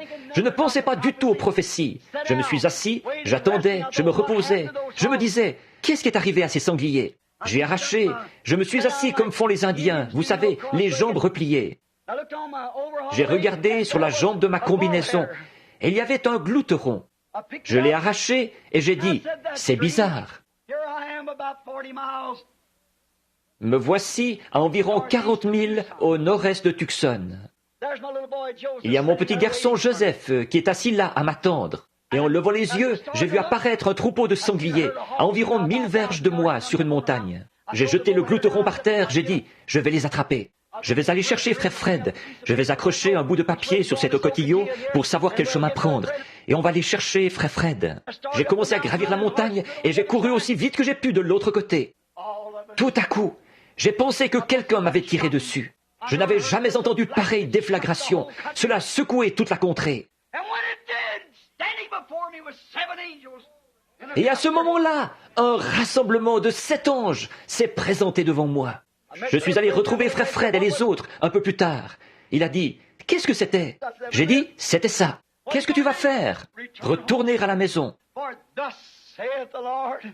Car ainsi dit le Seigneur, les 7 mystères qui ont été cachés dans la Bible pendant toutes ces années, ces dénominations et tout, Dieu va nous dévoiler ces 7 mystères, dont les 7 sceaux. Il y a eu ce cercle qui s'est élevé de la terre, semblable à une brume qui se formait. C'est alors que c'est monté très haut dans la montagne. Cela s'est mis à décrire ce cercle en se dirigeant vers l'ouest, d'où c'était venu. La science l'a retrouvé un peu plus tard. C'était à une altitude de 30 000 et mesurait 25 000 de large. Le cercle décrivait très précisément une pyramide. Et l'autre jour, je me tenais là et j'ai tourné la photo à droite. Et là se trouve Jésus, comme il était dans les 7 âges de l'Église, portant la perruque blanche pour montrer la divinité suprême. Il est l'alpha et l'oméga, il est le premier et le dernier. Il est le juge suprême de toute l'éternité qui se tient là, confirmant le message de cette heure. Et il y aura de la lumière vers le temps du soir. De quoi s'agit-il? Qu'est-ce que c'était? Je suis allé à l'ouest. C'est sur cette même montagne, en passant là-haut avec Banks Woods, qu'il a dit, lance une pierre en l'air. Dis à Monsieur Woods, ainsi dit le Seigneur, tu verras la gloire de Dieu. Le lendemain même, je me tenais là, un tourbillon est descendu et s'est abattu avec fracas sur les montagnes. Les pierres arrachaient la cime des arbres, à environ 3 ou 4 pieds au-dessus de ma tête. Il y a eu 3 grandes déflagrations et les frères ont accouru vers moi. Il y avait là une quinzaine d'hommes, des prédicateurs et autres. Qu'est-ce que c'était? Il a dit, qu'est-ce que c'était? J'ai dit, le jugement frappe la côte ouest. Environ 2 jours plus tard, le tremblement de terre a presque englouti l'Alaska. Quelle est cette lumière sur le mont Sunset, dans la forêt Coronado en Arizona? Quelle est cette chose étrange qui est arrivée là-haut, qui a fait que des gens sont venus de l'Est et de l'Ouest en voiture, ramasser les pierres qui se sont retrouvées près de l'endroit où cela a frappé? Et chacune d'elles, chacune de ces pierres, là où cela l'a arraché, elle a 3 angles. Les 3 sont 1. Elles ont été posées sur des bureaux, posées comme presse-papier, partout dans le pays. Quelle est cette chose étrange sur le mont Sunset, dans la forêt Coronado? Junior Jackson est à l'écoute. Vous vous souvenez du songe qu'il avait eu et que j'avais interprété, allant vers le coucher du soleil. Et ceci s'est arrivé sur le mont Sunset. C'est le temps du soir, le temps du coucher du soleil. Le message du coucher du soleil au déclin de l'histoire, ou plutôt au déclin de la prophétie qui s'accomplit. Il y aura de la lumière au temps du soir sur le mont Sunset, dans la forêt Coronado, à 40 000 au nord de Tucson. Allez consulter la carte et voyez si c'est bien là, le pic Sunset. C'est exactement là que c'est arrivé. Je ne l'avais pas su avant l'autre jour. Tout cela ne mourra jamais. Cela se déroule dans un mouvement continuel. Depuis l'événement lui-même jusqu'à la photo, Jésus qui se tient là à nous regarder. Et maintenant, précisément sur le mont Sunset. Et la lumière du coucher du soleil, la lumière du soir est venue. Dieu qui se confirme lui-même. Qu'est-ce que c'est? Les fêtes sont là. Dieu et Christ sont un. Blanche. Combien ont vu ça? La perruque blanche qu'il portait, ce dont nous avons parlé dans Apocalypse 1. Voyez-vous, la divinité suprême, l'autorité suprême. Pas d'autre voix, pas d'autre Dieu, rien d'autre. En lui habite corporellement la plénitude de la divinité. Les anges eux-mêmes formaient sa perruque. Amen. Qu'est-il arrivé sur le mont Sunset? Dieu qui confirme sa parole. C'est la raison de tout ce bruit. Remarquez, c'est Dieu qui accomplit de nouveau sa parole promise, d'Apocalypse 10, 1 à 7. Et qu'au jour de la proclamation du message du septième ange, le mystère de Dieu serait mené à terme. Le mystère caché d'Apocalypse 10, 1 à 7, le dernier message au dernier âge de l'Église. Ce qui accomplit exactement, en cet âge, Luc 17, 30, le jour où le Fils de l'homme se révélera. Et il s'élèvera de faux prophètes et de faux Christ qui montreront de grands signes et des prodiges, au point de séduire les élus, si c'était possible. Les gens sont encore dans le doute, et, comme d'habitude, l'Église est toujours aussi intriguée. Et la science, partout à Tucson, ils écrivent encore des articles et ils les publient dans le journal. Tout là-bas, sur le mont Lemmon, ces grandes caméras n'ont pas vu cela s'élever de là où nous nous tenions. Cela s'est déplacé lentement vers l'ouest, montrant que le temps est fini. Cela ne peut parcourir qu'une courte distance là-bas. C'est la côte ouest. Le jugement a frappé en plein dans la direction où c'est allé. C'est monté tout droit au-dessus de Phoenix et a continué son parcours jusqu'à Prescott et dans les montagnes, jusqu'à la côte ouest, en continuant à monter directement jusqu'en... Où allait-il? Directement en Alaska. Alors que le grondement de tonnerre se fait entendre, ils allaient tout droit dans cette direction-là. Et les observatoires et tous les gens de Tucson se posent encore des questions. La recherche scientifique essaie de découvrir ce que c'est. Tellement haut qu'il ne peut pas y avoir de brouillard, ni de brume, ni rien là-haut. Qu'est-ce qui a produit ça? Où est-ce? Ils sont tout aussi intrigués par cet halo surnaturel suspendu là dans le ciel qu'il l'avait été quand les mages sont arrivés en suivant une étoile et qu'ils ont dit « Où est le roi des Juifs qui vient de naître ?» Qu'est-ce que c'était? Dieu qui accomplissait sa parole. Un astre s'élèvera de Jacob. Et le Dieu du ciel a promis que le temps du soir aurait les lumières du soir. Il y a 3 ans, ce mystère était une prophétie. Monsieur, quelle heure est-il? Mais maintenant, c'est de l'histoire. C'est du passé. La promesse s'est accomplie. Monsieur, quelle heure est-il? Et quelle est cette attraction? Dieu qui accomplit sa parole. Il est le même hier, aujourd'hui et éternellement. Prions.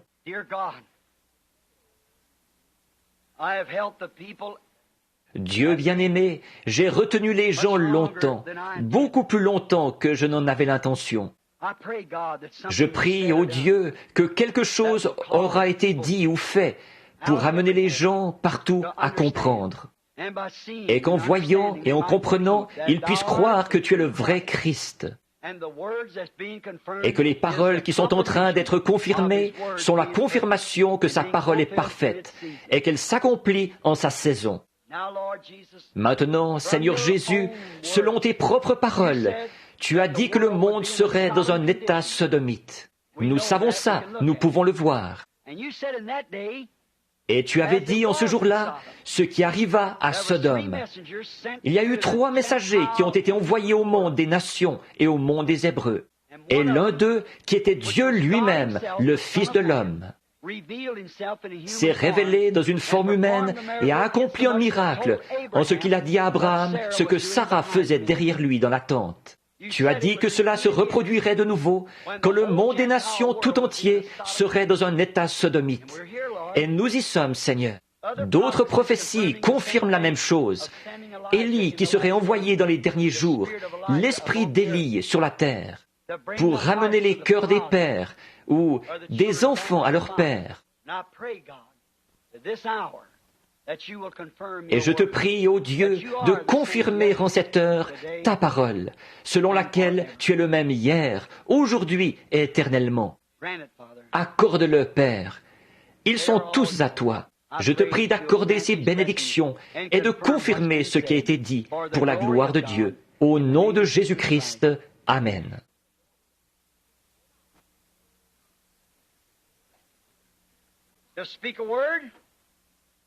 Prononcer une parole relève du pouvoir de l'homme. Confirmer une parole relève du pouvoir de Dieu. Faire une déclaration, c'est une chose. Que Dieu l'accomplisse, c'en est une autre. Dieu n'a pas besoin d'interprète. Il fait l'interprétation par lui-même. Maintenant, nous sommes sur le point d'avoir une ligne de prière, de prier pour les malades, Dieu voulant. Et nous savons qu'il n'y a personne, aucun homme, aucune femme, aucun être humain, aucun ange qui puisse vous guérir, car Dieu l'a déjà fait. Il a fait le préparatif. La seule chose que vous avez à faire, c'est de le recevoir. Il n'y a aucun homme, aucun ange, rien, même pas Dieu lui-même, qui puisse vous pardonner vos péchés. C'est déjà fait. Jésus a fait ça à la croix. Mais ça ne vous donnera jamais rien, ou ça ne vous servira jamais à rien, tant que vous ne l'aurez pas accepté. La seule chose qui puisse être faite, c'est, selon les ordres qui ont été donnés par Dieu, que les croyants imposent les mains aux malades. C'est ce qu'ils ont fait au cours des âges, au long des réveils. Et ils ont appelé ça Dieu. Abraham avait vu beaucoup de signes, mais le moment est venu où Abraham a vu son dernier signe, juste avant que Sodome soit brûlée. Et c'est que Dieu s'est manifesté dans la forme d'un homme. Croyez-vous ça? Jésus a-t-il dit que ça se reproduirait?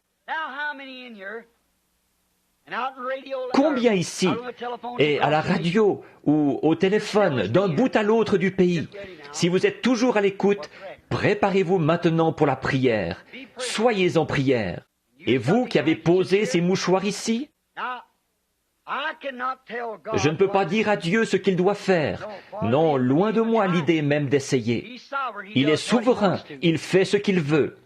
Moi, je ne peux qu'obéir. Et je ne peux dire que ce que lui, il dit.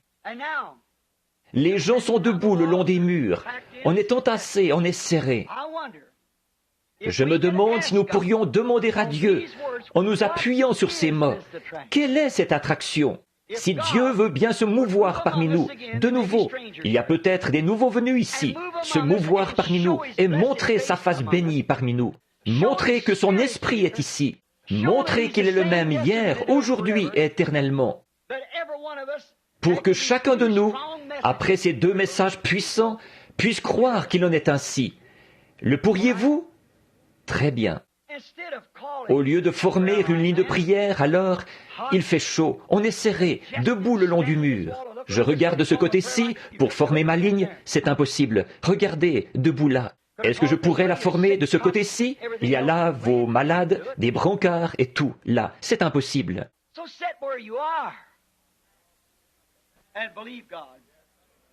Alors, restez assis où vous êtes et croyez Dieu. Si vous avez une carte de prière, gardez-la, elle pourra servir. Nous nous occuperons de vous si vous tenez à passer dans une ligne, mais vous n'êtes pas obligé de passer dans une ligne. Ce monsieur Shepherd, dimanche soir passé, il n'est pas du tout passé dans une ligne. Je ne pense pas qu'il ait eu une carte de prière. Monsieur Shepherd, est-il ici ce soir? Où est-il? Est-il ici? Il est là derrière. Aviez-vous une carte de prière, monsieur Shepherd? Vous n'en aviez pas. Il n'en avait pas. Il est encore assis au même endroit ce soir. C'est un bon endroit à occuper, frère Shepherd. Ce n'est pas seulement d'être là, mais ce qu'il faut, c'est d'avoir la foi. En effet, souvenez-vous, une petite femme a touché son vêtement et il l'a senti. Et il est le même hier, aujourd'hui et éternellement. Et l'Épître aux Hébreux dans le Nouveau Testament dit qu'il est le souverain sacrificateur ce soir qui peut être touché par le sentiment de vos infirmités. Vous croyez ça? Alors ayez la foi. N'en doutez pas, croyez-y et la chose arrivera. Vous pouvez obtenir ce que vous avez demandé, si vous pouvez y croire, mais vous devez y croire. Le ferez-vous? Le croirez-vous tous? Combien y croiront maintenant? Que Dieu vous bénisse. Je ne connais personne parmi vous. Ce n'est pas mon affaire de connaître qui que ce soit parmi vous. Il appartient à Dieu de connaître ces choses. Mais il le fera si vous le croyez. Allez-vous le croire maintenant? Maintenant, Dieu bien-aimé, nous ne sommes certainement pas une bande de chrétiens hybrides. Nous ne devrions pas l'être, quelqu'un qu'il faut choyer et dorloter. Tu n'as pas ce genre-là, Seigneur. Tu as des croyants rudes. La présence même de Dieu embrase le cœur de l'homme. C'est comme Abraham. Il a cru Dieu. Tu t'es fait connaître à lui. Ensuite, tu lui es apparu. Tu as accompli un signe et il t'a cru. Tu as transformé son corps en celui d'un jeune homme. Et tu as fait de même pour sa femme. Sa femme était une partie de son propre corps. C'est alors qu'est venu le nouvel enfant, le Fils promis.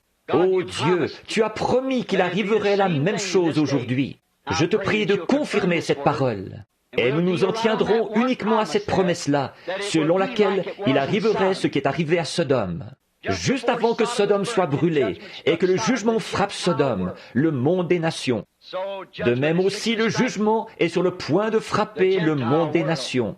Et les Juifs ont 3 ans et demi de plus, pendant la période de la tribulation, la détresse de Jacob, la suite des 70 semaines de Daniel. Mais les jours des nations sont comptés, il est temps de partir. Et tu as donné ce signe, et tu as dit qu'il se répéterait. Accorde-le, ô Dieu. Nous sommes dans tes mains. Agis avec nous comme bon te semblera. Au nom de Jésus-Christ, Amen. Ne soyez pas tendus. Qu'est-ce qui se passerait si j'étais tendu? Maintenant, je fais ici une chose qui ne doit dépendre que de la souveraineté de Dieu. Mais pourquoi est-ce que je fais ceci? Il a dit que c'est ce qui arriverait. Ça règle la question. Et s'il se présente ainsi, qu'il se confirme ainsi devant vous, eh bien, ne pourrez-vous pas le croire? Certainement. Ayez seulement la foi maintenant et croyez.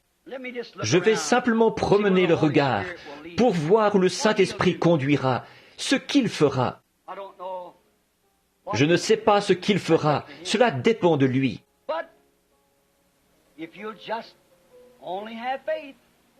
Mais si vous voulez seulement avoir la foi, croire seulement, tout est possible à ceux qui croient. Est-ce que vous le croyez tous? Levez la main et dites, je le crois vraiment. De tout mon cœur, je le crois.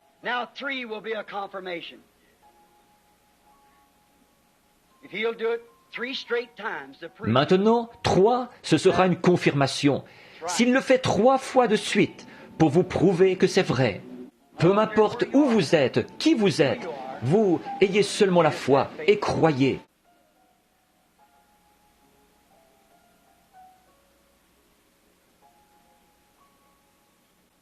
Maintenant, ne bougez pas de ce côté-ci.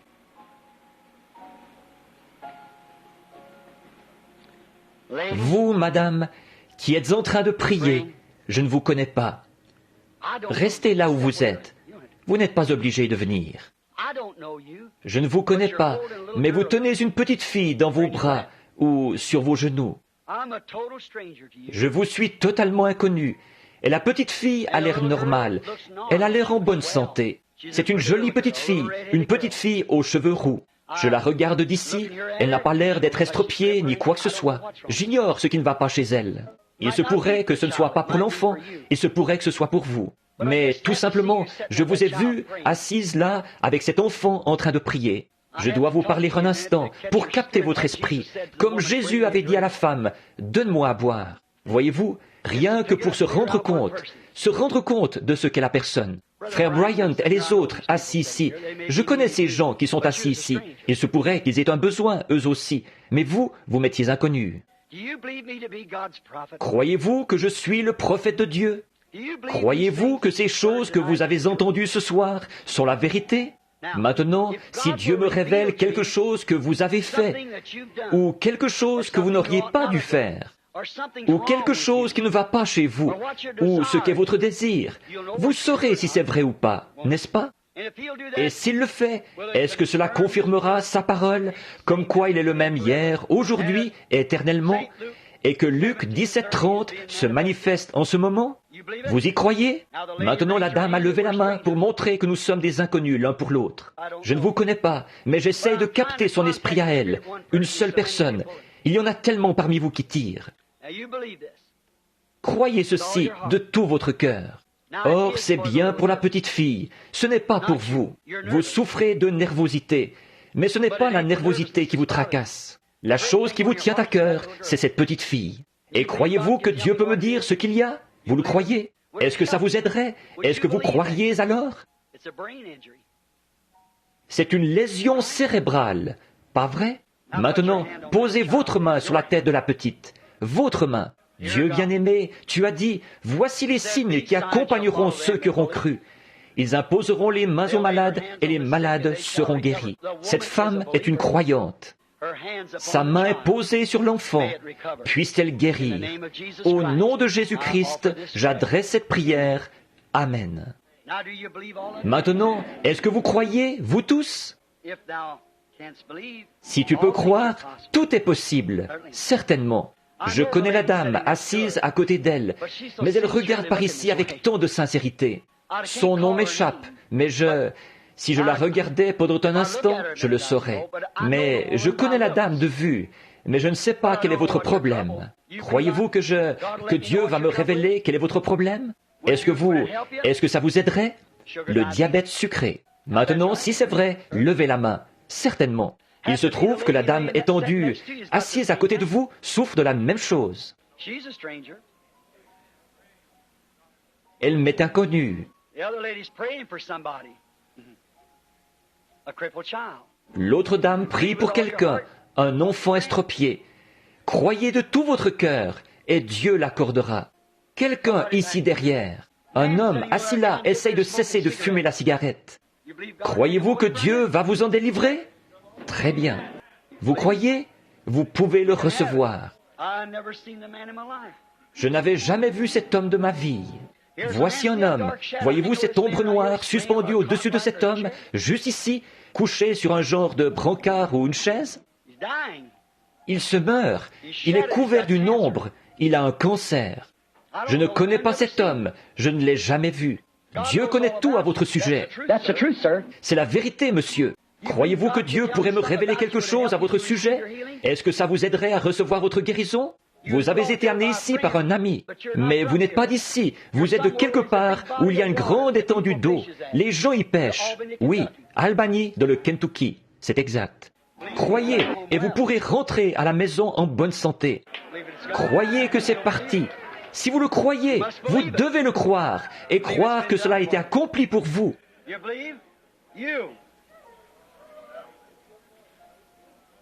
Vous croyez? Vous, du Tennessee, vous avez un garçon qui a de l'asthme. Il n'est pas ici. Mais croyez-vous qu'il sera guéri? Alors, apportez-lui votre mouchoir, là, dans votre main. Il sera guéri si vous le croyez. La dame qui pleure, qui est assise là, du côté opposé à celui où se trouve le docteur Vail. Elle est également couverte d'une ombre noire. Je n'ai jamais vu cette femme de ma vie, mais elle a le cancer. Elle mourra si rien n'est fait pour elle. Croyez-vous qu'il va vous guérir, madame? Le pouvez-vous? Vous pouvez recevoir votre guérison, si seulement vous croyez. Il y a une petite dame assise juste derrière elle, avec un mouchoir sur la bouche. Elle a un estomac ulcéreux aussi, malade. Vous avez des pertes de conscience, des éblouissements, des évanouissements. Quelqu'un vous a amené ici. Vous avez un problème gynécologique. Si vous croyez, vous pourrez rentrer à la maison, être en bonne santé.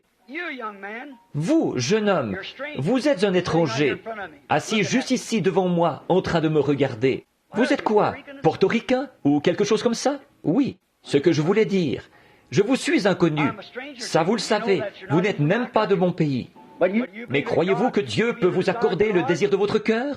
Si je vous dis quel est votre désir, le recevrez-vous? Vous cherchez le baptême du Saint-Esprit. C'est vrai. Recevez le Saint-Esprit, mon frère. Voici un homme de couleur assis au bout, ici. Il a un fardeau sur son cœur. C'est au sujet de sa femme. Elle n'est même pas ici. Elle a un problème aux pieds. Croyez-vous qu'il va la guérir? Le croyez-vous? Vous êtes un étranger ici. Vous venez d'outre-mer. Vous venez de la Jamaïque. Croyez-vous que Dieu peut me dire qui vous êtes? Monsieur Brady. Croyez-vous? Jésus-Christ est le même hier, aujourd'hui et éternellement. Cette dame, assise là-bas au bout, ici, à côté de Madame Wright, là, elle a un fardeau sur son cœur. Elle prie pour sa fille. Elle est sur le point d'être opérée. Croyez-vous de tout votre cœur pour elle? Elle n'en aura pas besoin si vous l'amenez à y croire. Je ne peux pas guérir. Tout au fond, là-bas, dans la nurserie, je vois l'Esprit du Seigneur, un ange, une lumière qui se déplace dans la nurserie. Elle est au-dessus d'une jeune femme et elle a un problème spirituel au sujet duquel elle se pose des questions. Je ne sais pas pourquoi, mais il me semble que je devrais connaître cette femme. C'est une jeune femme. Elle a aussi des troubles gynécologiques. Oui, son nom c'est Madame West, de l'Alabama, Madame David West. Croyez, Dieu vous l'accordera. Il y aura de la lumière, et au jour où le Fils de l'homme se révélera. Si ce n'est pas là, Jésus-Christ le même hier, aujourd'hui, éternellement, alors je n'en sais rien. Croyez-vous cela? Tout est possible à ceux qui croient. Maintenant, vous qui êtes à l'écoute, grâce au microphone, d'un bout à l'autre du pays, et dans ce tabernacle, combien d'entre vous vont lever les mains et dire « Je suis un croyant ». Maintenant, vous, là-bas, dans les autres contrées, tout le monde ici a les mains levées. Et quelque part, là-bas, dans le pays, vous avez sans doute les mains levées. Maintenant, fermez les yeux, posez simplement votre main sur quelqu'un à côté de vous. Prenez leurs mains, posez-la sur leur épaule. J'ai mes mains posées sur les mouchoirs. Regardez ce qui a été accompli aujourd'hui. Regardez ce qui est accompli maintenant. Contemplant son saint visage, brillant d'un éclat divin, participant de sa grâce, les joyaux de sa couronne. Maintenant, priez. Prions partout. Dieu bien-aimé, l'heure est arrivée. Que veut dire ceci? Dieu qui accomplit sa parole. Quelle est l'attraction, Seigneur? C'est Dieu qui accomplit sa parole. Qu'est-ce qui fait que, d'un bout à l'autre du pays, au moyen du téléphone, des centaines de personnes se sont imposées les mains les uns aux autres, d'un bout à l'autre du pays, d'une côte à l'autre, du nord au sud, de l'est à l'ouest? Il y a ici des gens qui viennent des pays étrangers, de plusieurs États, du Mexique, du Canada, et nous nous sommes imposés les mains les uns aux autres. Dieu qui accomplit sa parole. Qu'est-ce qui fait qu'une personne puisse se tenir ici par le Saint-Esprit et appeler un homme comme il l'avait fait à Simon-Pierre? Ton nom est Simon, tu es le fils de Jonas. Va chercher ton mari et viens ici. Je n'ai pas de mari. C'est vrai, tu en as 5. Elle a dit, je sais que le Messie viendra faire ces choses. Mais toi, qui es-tu? Il a dit, je le suis. Et tu es le même hier, aujourd'hui, éternellement. Et tu as promis, vous ferez aussi les œuvres que je fais. Vous en ferez davantage, parce que je m'en vais au Père. Et voici, dans les derniers jours, je vous enverrai l'Élie, le prophète. Il changera les pensées des gens. Il ramènera les cœurs des enfants à l'enseignement apostolique de la Bible. Vers le temps du soir, la lumière paraîtra. Nous voici, grand Dieu du ciel. L'heure est venue. Les mains sont posées sur les gens. Satan, tu es vaincu. Tu es un menteur. Et en tant que serviteur de Dieu, et en tant que serviteur, nous t'ordonnons au nom de Jésus-Christ d'obéir à la parole de Dieu et de sortir des gens, car il est écrit, en mon nom, ils chasseront les démons, et tous les gens pourront ainsi être libérés. Accorde-le, Dieu bien-aimé. Tu es le Dieu du ciel qui a vaincu ce jour-là avec une attraction sur le mont du Calvaire, toute maladie et toute infirmité et toutes les œuvres du diable. Tu es Dieu et les gens sont guéris par tes meurtrissures. Ils sont libres au nom de Jésus-Christ. Amen. Ô Dieu, chaque mouchoir qui est posé ici, pendant que l'Esprit de Dieu est présent, pendant que l'onction de Jésus-Christ est sur les gens, et que les grands signes qu'il a promis s'accomplissent, et que la terre tremble, des tremblements de terre se produisent, ces grands signes dont il a parlé, et les Écritures qui s'accomplissent, et la lumière du soir qui brille. Je pose mon corps sur ces mouchoirs, représentant ce corps entier de croyants, de l'Est, de l'Ouest, du Nord et du Sud. Et je dis au diable, au nom de Jésus-Christ, quitte chaque patient sur qui ceci sera posé, pour l'honneur et la gloire de la parole de Dieu.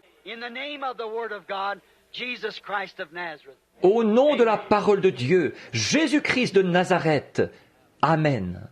Maintenant, calmement, sainement, sobrement, et avec votre bon sens, comme croyant.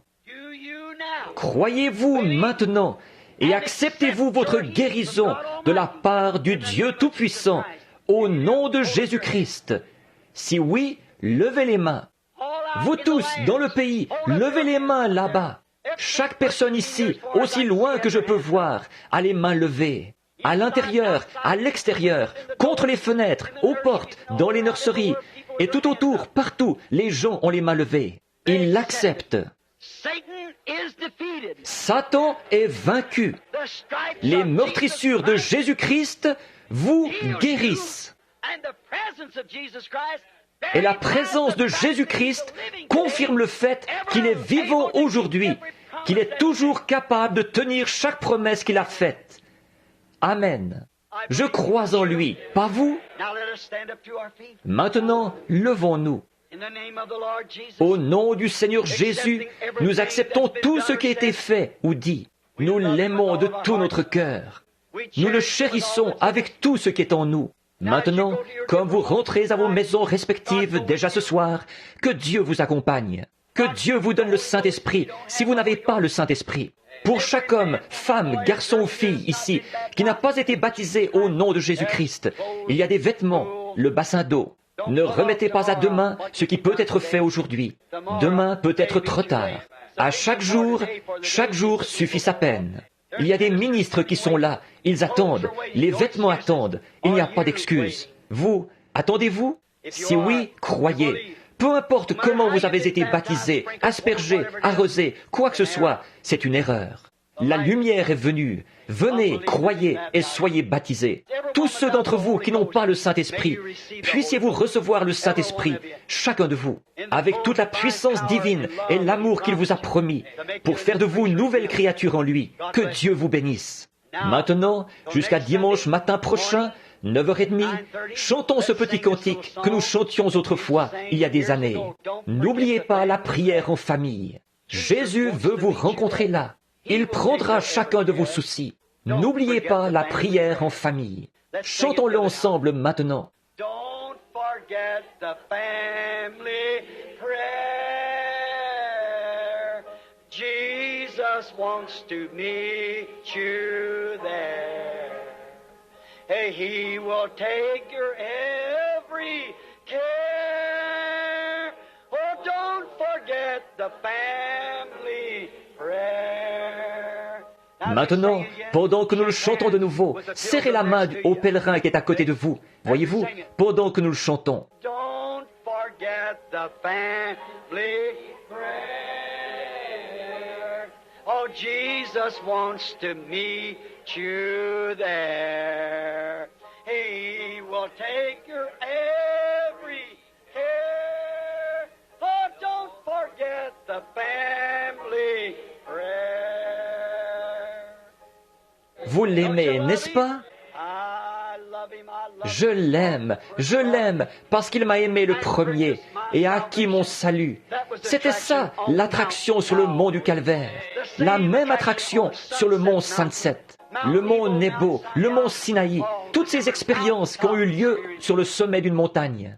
Alors, très bien, chantons-le maintenant.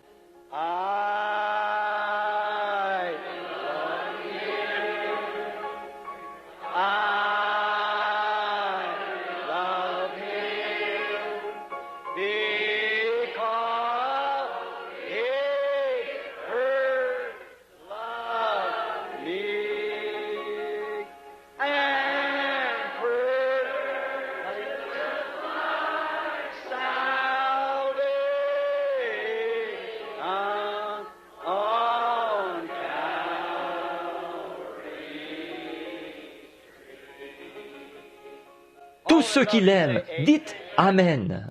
Qu'il en soit ainsi. Maintenant, pensez seulement à ce qu'il a fait pour vous. Imaginez que vous auriez pu être là-bas, dans un bar, ce soir. Vous auriez probablement été dans la tombe, comme j'aurais dû y être, n'eût été la miséricorde de Dieu. Qu'a-t-il fait pour vous? Oh, comment pourrions-nous nous empêcher de l'aimer? Peu importe ce que qui que ce soit peut dire, c'est lui qui passe avant tout. Fermons les yeux et courbons la tête, pendant que nous le lui chantons maintenant. Il aime les chants. Chantez des cantiques. Chantons-le lui maintenant.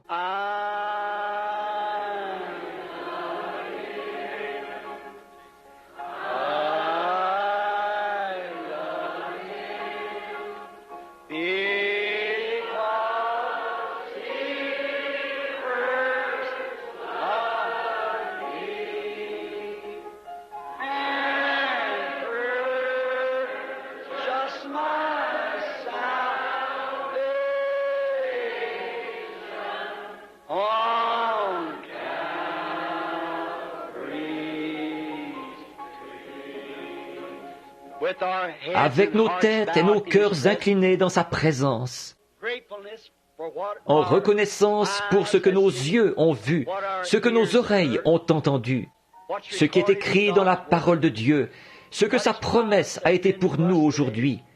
Que Dieu vous bénisse. Nous avons un invité avec nous ce soir, un frère, Ned Iverson, un ancien ministre presbytérien. Son père, ses frères sont des ministres presbytériens. D'après ce que je comprends, il a été baptisé aujourd'hui, à nouveau, au nom de Jésus-Christ. C'est un ministre et un bon. Et maintenant, je vais lui demander, comme je crois qu'il est serviteur de Dieu, de demander les bénédictions de Dieu sur cette assemblée, alors que vous retournerez à la maison. Frère Iverson, avancez-vous, pendant que nous avons la tête inclinée pour prier. Que Dieu vous bénisse, mon frère.